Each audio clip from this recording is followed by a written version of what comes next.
Good morning, all you Collabcast listeners. This is Captain Dave Jackson coming to you from absolutely sunny Hendersonville, Tennessee. Looking out my window, we've got blue sky, and I think we're looking at 50s and 60s here in Tennessee for Christmas week, which is unbelievable. We haven't had a lick of snow, a flake of snow yet. For the winter season, but it's been chilly. We had 22 for a low. For us, that's very chilly. I know you Northerners had some snow. I know Ohio and Cleveland has had snow, the Northeast. But here in Tennessee, we get a little bit of mildness, so no white Christmas for us. Not this year. It's happened, but it's pretty rare. So I can't tell you how thrilled I am to have with me today as our guest a good friend of mine who's been a member of IAOA for a long, long time. He's probably an OG, one of the original gangsters of the group. And he's from the good state of Maryland, Mr. Bob Klinger. Bob, welcome to Collabcast. Thanks, Dave. I appreciate it. I'm excited to be a part of it. And if I can share any words of wisdom, I'll be glad to. Thank you. Absolutely. Our listeners are going to be thrilled to hear what you have to say. Are you looking to have a white Christmas this year? I'm hoping so. If not, I may have to fly somewhere to ski to get that white Christmas. Not right now. There's no snow on the ground. No snow, just chilly. Just real chilly. Okay. Yeah. That's how it is here. Absolutely no snow. We had snow 2 years ago, 8 inches. I think it was in February, and the city completely shuts down. They don't have snow plows because it only happens like once every 10 years. So they're not prepared for that. So the city shuts down. I mean, school closes for a week. The malls are closed. It's just like the apocalypse, or COVID. So, and that's what happens in your border states, where you definitely don't have winter, and sometimes you do have winter. So we're kind of a little bit like you, temperate or weather-wise. So for those of you who don't know, Bob is located in the great state of Maryland, which is technically part of the D.C. area, correct? Yeah, they call it the DMV. Okay. We're 20 minutes outside of Virginia, about 20 minutes outside of D.C. Yeah. Very cool. And are you a native Maryland? No, I'm originally born and raised in Pennsylvania. So it's funny, I went to school up in Erie, and Erie, they would get like feet of snow, 3 feet, 4 feet. Yes. And That's so when I came down lake. here, and they started shutting things down after it was the thought of snow or a snowflake, I would laugh. I'm like, I'm still going to work. What's going on? Yeah, we came here when we moved to Tennessee a couple years ago. We came and had an appointment with a realtor. And she called us up and she says, hey, we have to cancel tomorrow's showings. I said, tomorrow? Why? She says, they think it might snow. So they didn't even know if it would, but they're canceling ahead of time. That's how freaked out they get. It's just funny. I laugh. I'm from Iowa in the Midwest originally. So, winter blizzards, totally used to it, very cold. And it can be mild or it can be super icy and snowy. You just never know what you're going to get. But some of our listeners may not know about your background, Bob. You spent time in the military. You were an Army man. Was that right out of college or before? It was, it was a little bit before and then through college and then after college. Okay. And how long were you in the Army? I did 20 years, 6 months, 17 days, and 33 seconds, but I never counted. But who's counting? That's and right. What was, if you're not familiar with military, what was your role? Were you out there shooting a gun on the front lines? Or were you it was funny. I had many roles. When I was a Mustang. I first came in as enlisted. I was PV1 at the lowest rank, and then went up to E5 sergeant. And then I went to OCS and then became a second lieutenant. And then I retired as a commander of the 1st Infantry Division, which was a infantry, light infantry attack team. So it was a hunter-killer team in Iraq. Wow. See, you military folks can talk the lingo and the talk, and you got your set of acronyms like goes on forever. But those of us that are non-military, we hear that and we're like, yeah, I'm sorry. Yeah. So light infantry, we're boots on the ground. We're the guys that kick in the door. Oh, I know. I'm just giving you. If there's a list, we go snatch you. Things like that. Oh, yeah. Okay, very cool. I mostly learned those terms when I watched TV, so and some kind of war show or crime show. So anyway, I want to say thank you for your service. We appreciate you and all you put in to defend our country. Thank you for that. It's super important. And I just flew, let's see, last weekend, went to visit my kids, and I was in an airport. I was on Southwest. If you know how they board their planes, they do it by numbers and letters. It's zones, I guess you call it. And there was a guy, young guy, 20-something, in uniform, in his green berets, and he was standing there right at the podium, like patiently waiting. And they usually let them go like very first, at the very beginning, if they're in uniform and have ID and all that. But for some reason, he was waiting. So I stopped and I said, would you like to go ahead of me? And I thought maybe the gate agent was going to say, I'm sorry, sir, he's not allowed to board yet. I would have had to raise my voice, I think, because that just wasn't right. And so, no, nothing happened, no event. He walked right on ahead of me and got a more upfront seat. So that was a good thing. And I thanked him for his service, and he was so polite. He's like, thank you for your support, sir. And, it's gone are the days of Vietnam when the general public didn't support the military or military. I think we're more supportive today than I've seen in years and years. And so it's important for those of us who are non-military citizens to recognize that you guys put your lives on the line for the rest of us. And it makes me tear up. I'm like, geez, what you guys do, and you do it voluntarily for the most part, it's just incredible to me. So once again, thank you for your service. We appreciate you. I appreciate it, Dave. You're welcome. So I asked this of all my guests. You've been in the insurance industry a long time, like me. Was it planned or was it accidental? Mine was accidental. I got out of the almost everyone says that. Out of the first Gulf War. I was going to go back to school and go to law school, and I took a summer off between, and I was at the beach and met a girl and started dating this young lady, and her dad was in insurance, and I went home and that was the connection. He mentioned to me about insurance, and I said, I don't think I want to be that bald-headed white guy, insurance guy selling insurance. Well, 30 years later, I'm that bald-headed white guy, selling insurance. But, I started out with Mass Mutual out of Buffalo, New York. Okay. And I got into life insurance because my dad died when I was little, and he didn't have any life insurance, and it disrupted our family when we were growing up. So that kind of became a passion for me there. Little did I know, within the first 6 months, I'd paid 2 major death claims and really put things into perspective. And then that year, I sold over 520 life policies. I was the number one agent in the country for Mass Mutual. Wow, that's an incredible story. It became a passion. It wasn't about the sell, it was about helping people, and promises made, promises kept. Cool. That's a cool story. So how did you transition from life into more P&C? Well, I got recognized quite a bit because I sold a lot of life insurance. So a small little company called Area Insurance came to me and said, hey, we think we have an agency in Maryland that's looking for a big life hitter, and he'd love to have you come down and interview and take a look at it. And at the time, it made sense because the area was a blue-collar area. Mm-hmm. And one of the bad things is, business was come, business was go. And I think I kind of outgrew that area at that point, and I wanted for something bigger. And so I went down there, interviewed. I liked the agency. The gentleman used to be the senior VP at Erie at one time, and he opened his agency up, and he had a good agency. So I went to work for him, got him plenty of awards, but our values didn't align, and the ethics of the way we see business didn't align. And so at that point, I had a non-compete.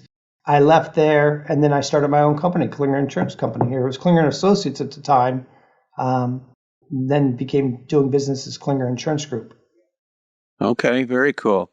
So just give our listeners a little bit of an idea of the status of your agency. So you can tell us, I'm more personalized versus commercial or life benefits, or you can tell us how many employees you have or size premium or revenue-wise. Give us an idea, a snapshot of your agency. We are about, I'd say, 50% commercial, 40% personal, 10% life health benefits. Okay. Staff size is about 26. Revenues about 38 million. So 26 staff size. Here we are post-COVID. Today, where are your staff? Are they all in one location, office? Are they hybrid? They're in three remote? locations. I have a core here. I have half here. I have a bunch of them throughout the United States, New York, Kansas City, Florida, and then I have the Philippines.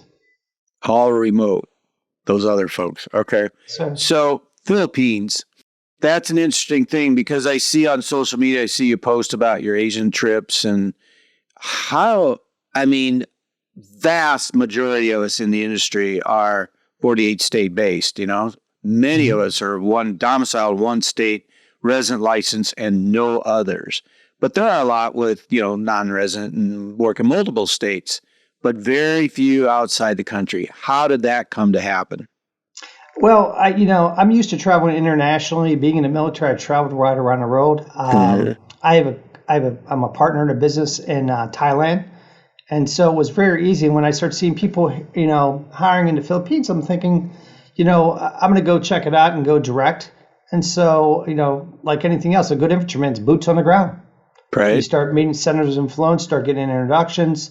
My first hire was 5 years ago. She's been with me ever since. She manages that division in the Philippines, and we've grown and grown and grown. And so I go to the Philippines 3 times a year to meet the staff, to train the staff, to recruit new staff, and build other relationships there. And so when I go to Asia, I'm going 2 parts. I'm going to do business up in Thailand with my company and the products we're doing right now, as well as real estate investments that way. And then we go over to the Philippines for the insurance and for my staff there. Okay. So you're not actually writing insurance outside the U.S. You just have staff. Well, we do. We do international medical. We have 4 dignitaries that come from here to there or vice versa. Mm-hmm. So we can do. We're actually going to create another company called Klinger Worldwide, which will come soon. That will very do cool. A lot of international stuff because being in D.C., we have a lot of clients that are all throughout the world and they're needing coverage and precise coverage. And so we're working that right now with different carriers.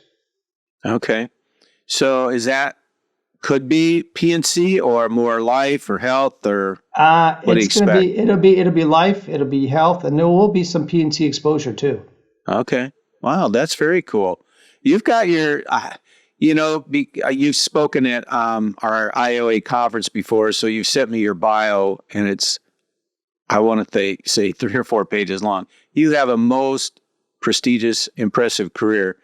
And you've got a lot of balls in the air, a lot of things going. I look at your bio and it says from this date to present, and they all say this date to present. It's not like you did anything and then finished it up.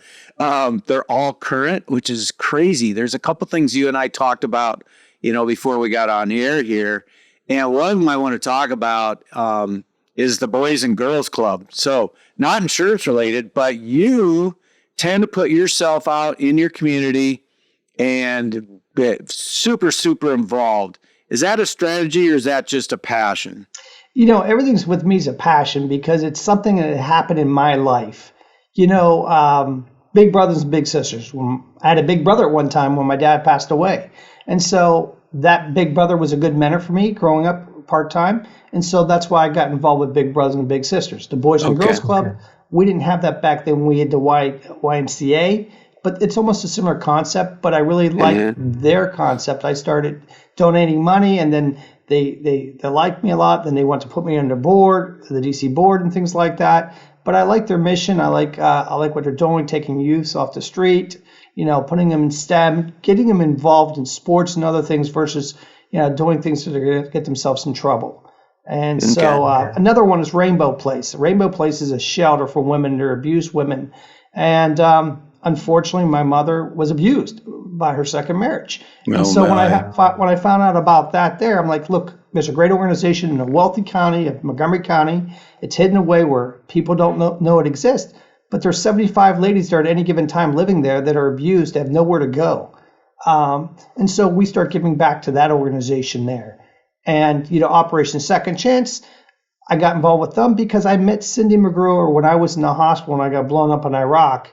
And she was there, one of the first charities to come help me and many of my other peer veterans.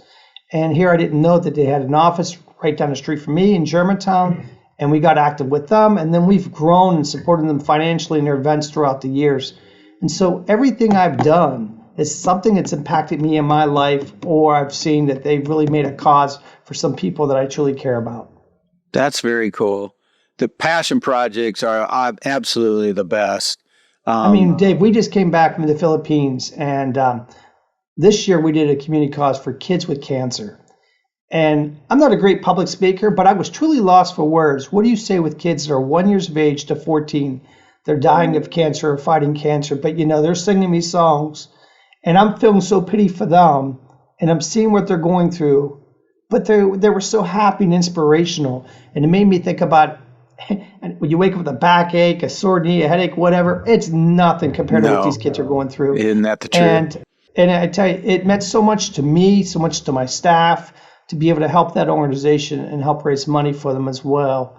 And so that's the beauty of this business. This business has allowed me to grow, to spread, to give back to the community and others, which I'm very passionate about. And that's why we formed Klinger Cares. Very cool. Tell us about Klinger Cares.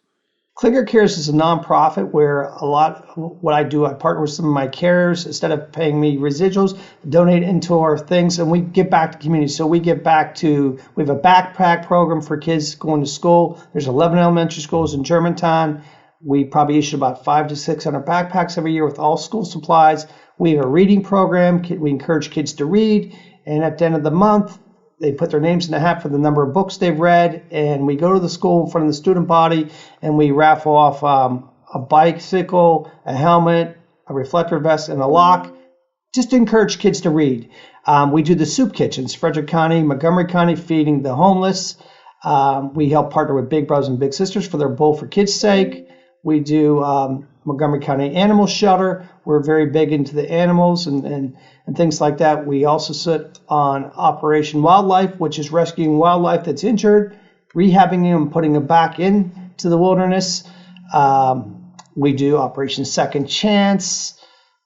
We have a lot of hands, and we support all the booster clubs, for the school banners, for their sports teams. There's other things. We 3 years ago, we helped build a soccer field in Lampang, Thailand. And so we've done things internationally the last 3 years as well. Very cool. We are committed to giving back to the community. We vet these organizations to make sure it's legit, to make sure the money's going to the right spot. And so that's what we do. And my employees enjoy it too. And so that's a big thing too. We encourage them. We say you have to do at least 8 hours mandatory community service, but they have no problems with that. They'll do more than that because they believe in the cause.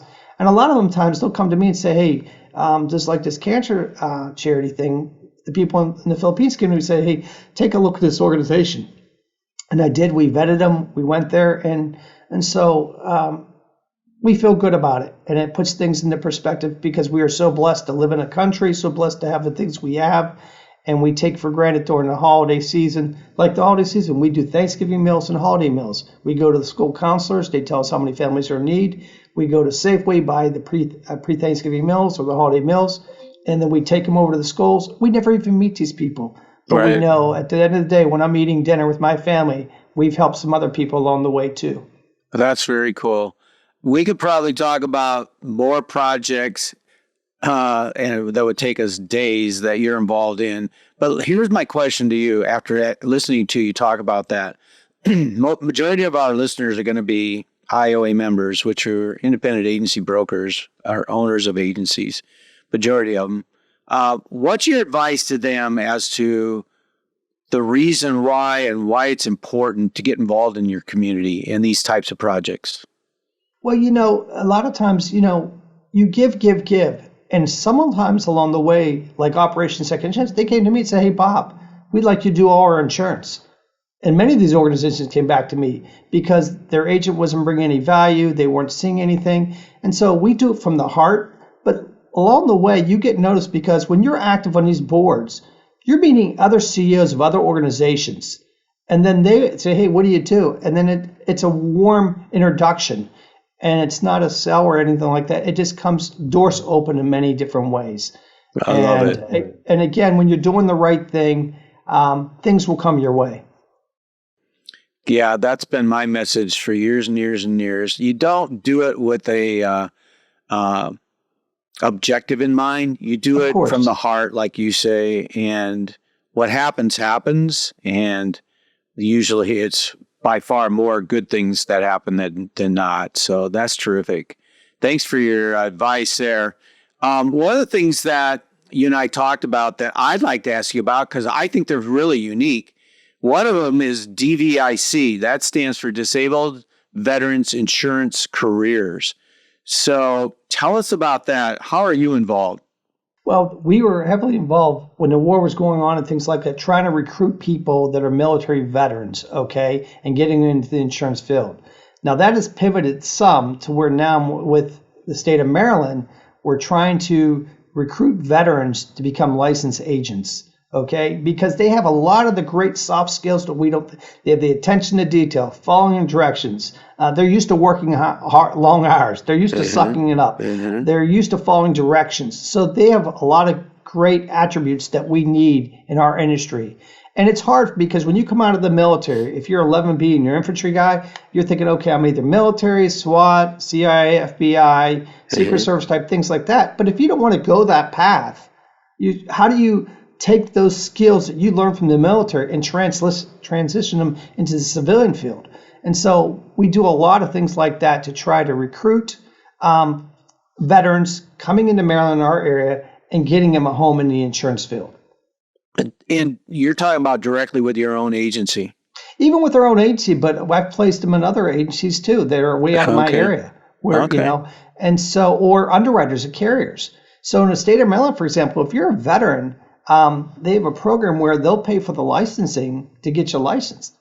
Okay. Very cool. And so it's a nice feature there. It really is. So this just isn't for the DC area. This could be for a veteran anywhere in the country? Yeah, they'll place them. I mean, when DVIC was really active and running, I can't remember the head guy there, but he was placing people throughout the United States. Okay. Very cool. That's a project that you don't hear about every day, you know, and so I thought that was unique, and I wanted to ask you about it. Another one is the fact that I was amazed by this because I don't think I've ever seen anybody else get involved in this kind of level within the state insurance department. But this is the Maryland Insurance Administration Producer Licensing Advisor Board. So, number one, I didn't know there was such a board in any state, but I presume that as an advisory board, it's licensed agents like yourself, and you are looking to approve the process of getting producers licensed. Is that what it sounds like? We look at the process. We look at the exam. We look at the questions. So we're looking at life and health, property and casualty, making sure we're looking at C credits, you know, what should agents be responsible to do and take and things like that there. And so you're getting to meet the head of the MIA. You're getting to meet all the parties in play, and you're getting to see some things back behind the scenes. But then you get to see the politics too, or why something happens one way or the other. Sure. And again, you're meeting a lot of smart people from different areas, different fields. But it was an honor when they came to me and said, hey, look, we'd like you to be a part of it. And I said, sure, why not? So was this new at the time they asked you, or did it been in existence for a while? They've been in existence for a while. I don't know how long, but it's been years that they've had it. Okay. That's very cool. I didn't even know that existed. I've taught CE for years and years earlier in my career, but I didn't know advisory boards like that, you know, of the working public, so to speak, help the, in your case, is it MAI or MIA? Yeah, MIA.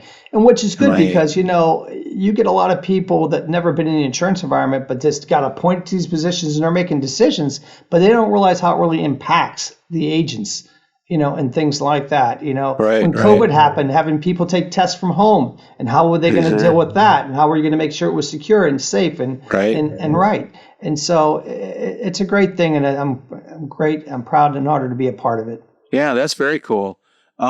That's the kind of thing that'd be for me. That'd be right up my alley. It's probably more of a role for us veteran folks because we care about the next generation, who are entering our industry, because that's always a concern. Are there going to be enough personnel to fill the roles that are needed? And are they going to be properly educated, to fill those roles? I mean, Maryland's going to roll out with the test in Spanish. Well, they'll be able to take it all in Spanish. Never done that before? Yeah, not. It's all been in English. Oh, I'll be darned. So, yeah, okay. So that's soon to come out here shortly. Okay, very cool. So you've been in this industry a long, long time, and so have I. And this year, 2023, we've seen what's referred to as a hard market. Probably one of the hardest that's come around in a long, long time. Would you agree? From what you've seen, it truly has. I mean, we've been in business 30 years. I've never seen it this intense. But for us, it's been a great opportunity.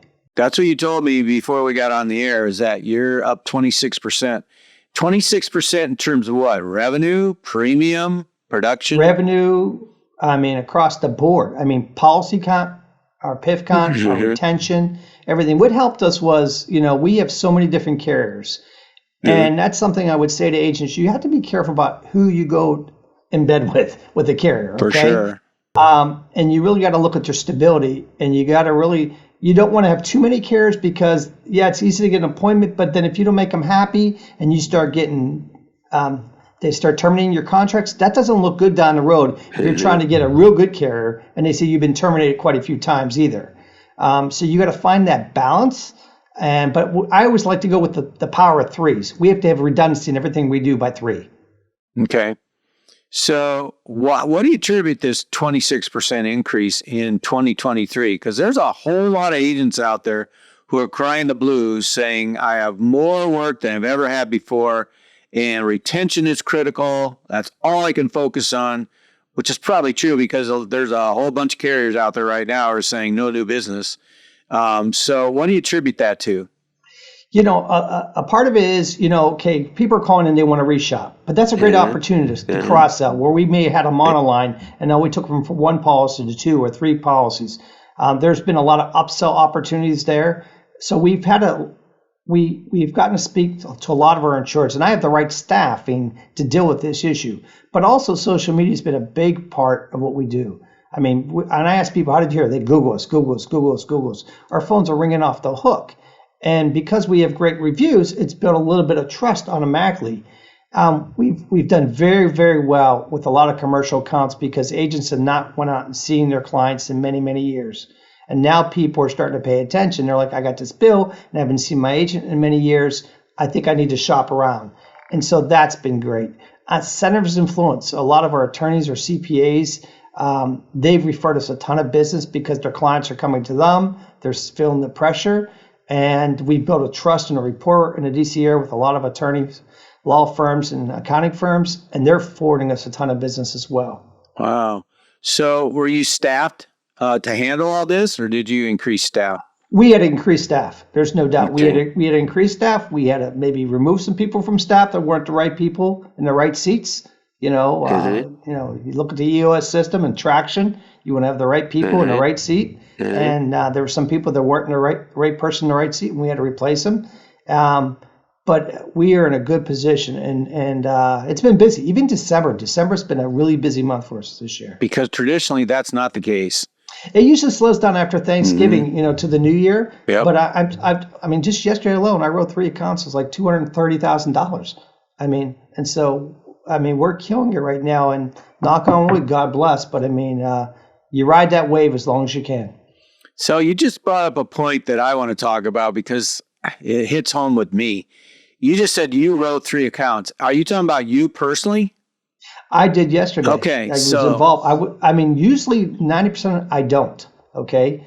90% I'm not into business. I'm looking at everything because we only do insurance. We have other companies too. Right. And so I'm involved in a lot of other things. Right. But in these particular cases here, they came to me and they want me to be a part of it. And so I was naturally involved from start to finish. Okay. So you do get personally involved. So you haven't written yourself out of that producer role 100%. No, I still love to hunt. I still love to kill. I Yep. love being in those meetings. I love the challenge. Sometimes I miss it when I see my guys go through it. I'm an infantry guy. I like the boots on the ground. You're just like me because there's a philosophy out there that you need to work on your agency versus in your agency, which is better. And for me, it's whatever's better for you. It does. I don't think it's wise to cast a wide blanket and say everyone should be working on their agency and not in their agency on the day to day. I love sales, and I told everybody I will never leave the sales role. I love it, and so I want to maintain that kind of role. And if I need time-wise, if I need other aspects of my agency, I'll hire help to do the other aspects so that I can spend time in sales. But not everybody's that way, and I get it. A lot of people like to just, assume the management role, and there's absolutely nothing wrong with that. But the truth is, majority of us do both, and they somehow figure out how to find the balance that's right for them. And you sound like it's the same way. I think the balance is a healthy thing, and I don't think I could have been a good commander if I wasn't a good private E1. Right. Because I understood what everybody was going through. And I think when you understand it and you've done that and you're still part of it a little bit, you don't lose sight of what they're going through. And again, I love being in front of my clients. I love talking to them. But we're looking 3, 6 months, or 10-year plan on the EOS system. So we're still hitting our 90-day rocks, our meetings and things like that. And we run everything pretty regimented like a military operation.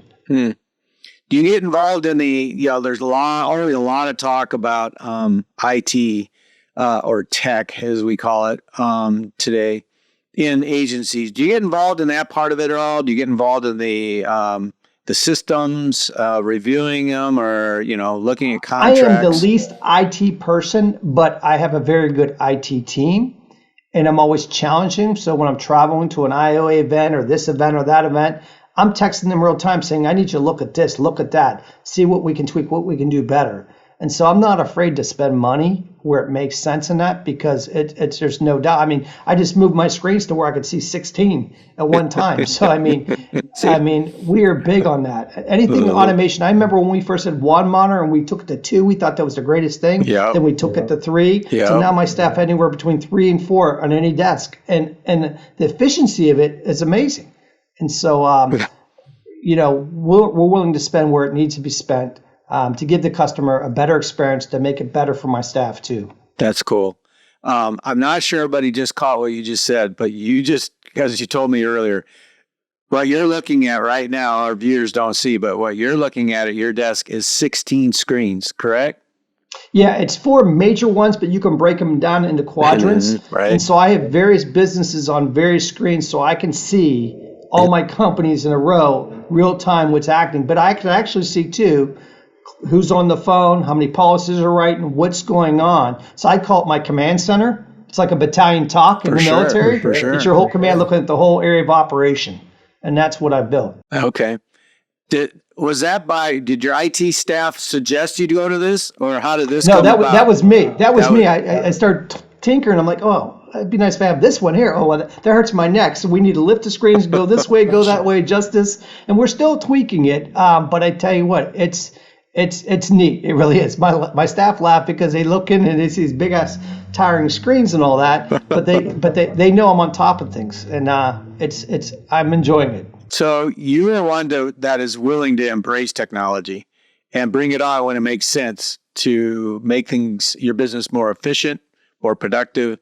There's a lot of folks who shy away, too old school to change. You got to have that line item in your budget every year, just like your line item for marketing. You got to have a certain amount of money to invest so that you're constantly never being outdated. Every 2-3 years, computers are done.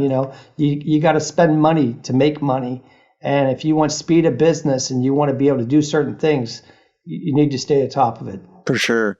So I want to get back to this hard market because this has been on everybody's mind, obviously, this year. It's harder for some, more for some than it is for others. But for what I would call the prototypical P&C agent these days, the 70-30 or the 80-20, there's so many of them that are 70 or 80% personal lines versus commercial. You're 50% commercial and then less on the personal side. So there's a lot of folks who would say, yeah, Bob, you're 50% commercial, so you're not seeing it quite as hard as the rest of us who are more heavy on the personal side. Do you buy that? No, we see it because there's the commercials feeling the bleed too. I mean, if you're writing D&O, E&O, professional. I mean, I had a client yesterday went from an umbrella, a $10 million umbrella of $12,000 to $27,000. Okay, and I shopped it all around. So when you start writing 10, 15, $25 million umbrellas, it's getting to be very, very tough to find markets. And you're going to multiple carriers to get the layers of the umbrellas. Let alone at a competitive rate, just markets that are willing to entertain it. Yeah, I mean, we had 3 carriers that pulled out of the market. We had one insurance carrier in Maryland that's been in business for 150 years. They sold out. They're non-renewing people. We've had other, I'm not going to mention carriers' names, wanting to write business or pull out of state. So we've had the challenges. But again, the power of 3, we have redundancy in everything we do. And so we automatically know that carriers are going to do crazy things. And I can't build my business plan on just what they're doing, because I know when they say partner, that doesn't truly mean we're a partner. As much as they like to say that, right? It's what's good for them. And I'm always looking at what's good for my client and what's good for my agency makes sense. And that's what we're doing. And so, again, we've had to move quite a few people. We've had to do a lot of different things. It's been a lot of work. I've spent a lot more work. I mean, there's weeks where I've worked 80 hours in a week. It's insane. You say, I'm 30 years in the business. But you got to do whatever it takes to get the job done.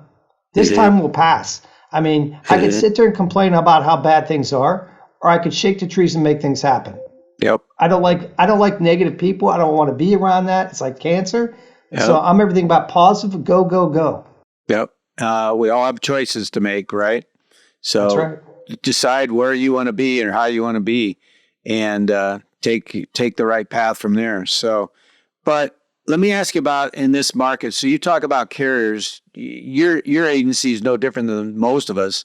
Carriers are either leaving the state, or they're restricting new business, or their increases are things we've never seen before. 12,000 to 27,000. That's a 200% plus increase. I mean, who sees that? So how do you educate your staff to deal with your policyholders, your clients, and educate them as to, because the number one question, why did my rate goes up, And I don't blame them. I'd be asking that same question from 12,000 to 27,000. Why does that happen? And how do you educate your staff to deal with that? Well, we're going on a 2-track system. One, we're building talking points for our staff. We have meetings every Tuesday and Thursday. We're going over the markets, what's going on, strengths, weaknesses, vulnerabilities, trying to foresee where things are at. And we're giving them things, and we play back the calls. So we audit 10% of the calls. Every month, we're playing all the calls in front of the staff, and they're listening to how people are handling objections, how they're dealing with questions and things like that. But we're being perfectly honest with the clients, too, what's going on. I mean, we have newsletters going out. We have things in social media posts about why rates are going up, what's going on in this area. Maybe take a look at this to save money there. And so it's not a shock, because we're informing our clients throughout the whole year, multiple times through multiple ways of social media. And if I see something in the Wall Street Journal, I'm sharing it with them. So it's not Bob Klinger just saying it. Here's the Wall Street Journal. Here's this article here. But we're trying to find solutions for them too to lessen the pain. And that's really what we're doing. And I think that's what we're gaining, because some agents are they're afraid to call their clients to tell them the news. We're being proactive in doing that. And I think that's making a difference there. Rather than being reactive, we're being proactive on it. That you couldn't have said that any better, because there's nothing, just like you said earlier, you're getting business because folks are looking at their bill and saying, I haven't heard from my agent in years. Yeah. And guess what's happening? Those folks are leaving those agencies. So if you're proactive and staying in touch and getting out in front of it, that's more than half the battle right there, because now those folks are going to not be so adamant and reactive back to you, they're going to have a better understanding, especially if you're educating them as to why. Listen, we've told clients, look, hey, if you move, I can move you to this carrier, but they're going to go out and inspect it. And oh, by the tree coming close to your house, they're going to want you to cut it down. Oh, by the way, they're going to want this and this and this. And some people have tested it and thought we weren't saying it. And then we moved them, and then they had a whole bunch of lists. And then they went to come back to the other carrier, and now they have the same problem with the other carrier because now the other carrier is wanting the same thing.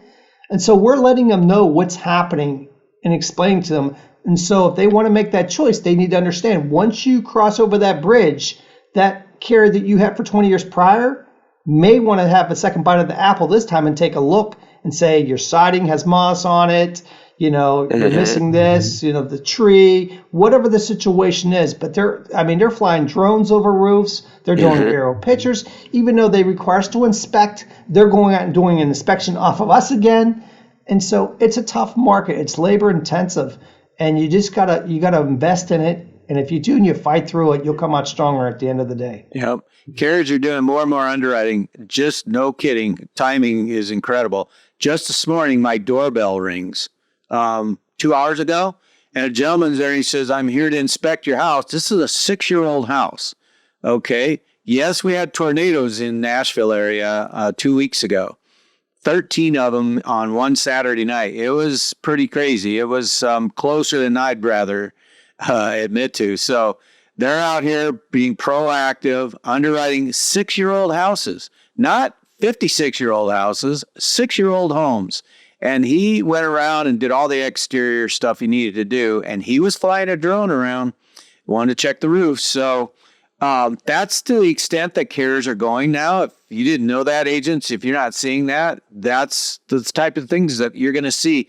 That'll probably be more and more routine than we've ever seen before. I'll give you an example. In Maryland, I'll get a phone call from my underwriter saying, do you know so-and-so had a DUI or reckless driving? I'm like, no. They're pulling the Maryland Judiciary case search.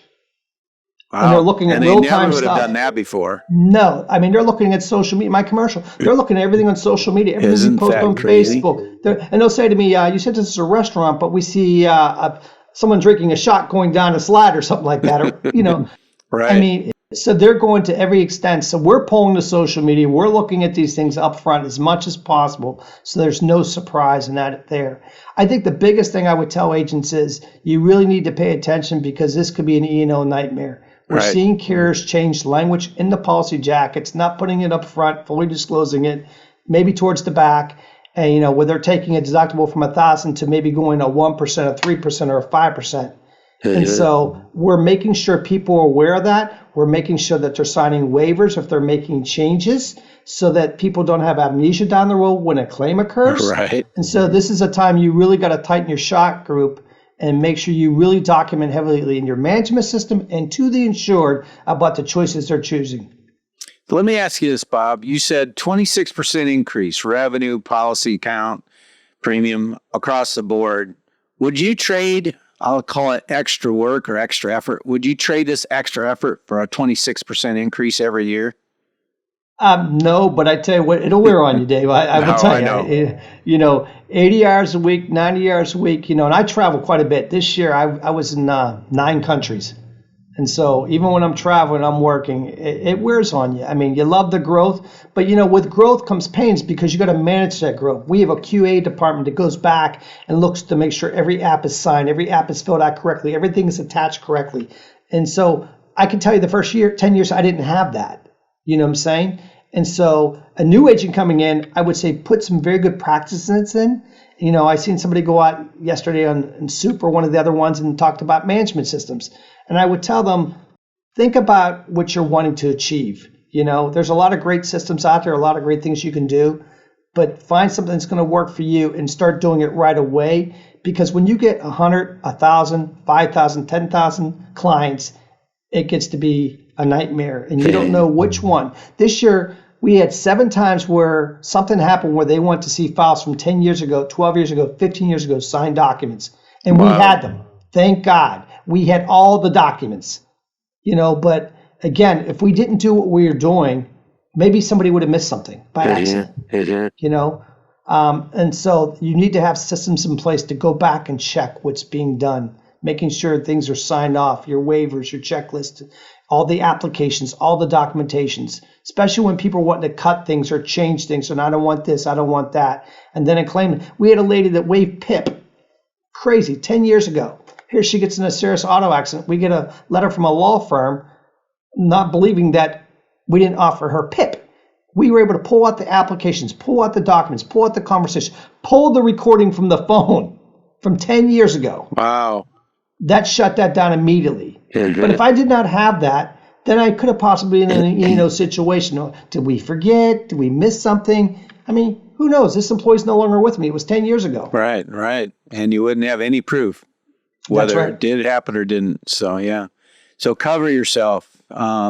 Not just in a hard market. That's not what you're saying. It's all the time. The time. It's best practices across the board. Correct. Yep. So I didn't mean to say every year you trade 26% for this kind of workload because it does wear on you. You're right. Yeah. But knowing that this is going to be here 23, probably all of 24, who knows beyond that?